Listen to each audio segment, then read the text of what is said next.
এমপিওভুক্ত শিক্ষকদের ৩ দফা দাবির সাথে একাত্মতা পোষণ করেছে বিএনপি। মূল বেতনের অন্তত ২০% বাড়ি ভাড়া, ১৫০০ টাকা স্বাস্থ্য ভাতা ও ৭৫% উৎসব ভাতার দাবিতে এমপিওভুক্ত শিক্ষকদের আন্দোলন চলমান রয়েছে।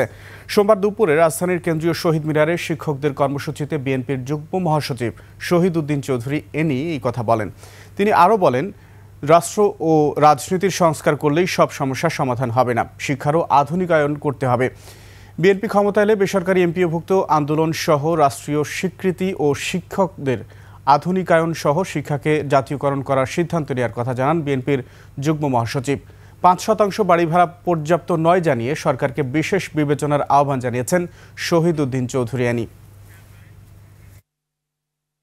রাজনৈতিক সংস্কার করলেই সব সমস্যার সমাধান হয়ে যাবে না, শিক্ষাকে আধুনিকরণ করতে হবে, শিক্ষকদেরকে মর্যাদার জায়গায় আসীন করতে হবে। রাষ্ট্রীয় স্বীকৃতির ব্যাপারে আমাদের ভারপ্রাপ্ত চেয়ারম্যান জনাব তারেক রহমান দলের পক্ষ থেকে সম্পূর্ণভাবে জাতীয়করণের সিদ্ধান্ত গৃহীত হয়েছে এবং আমরা এই সিদ্ধান্ত নিয়েছি।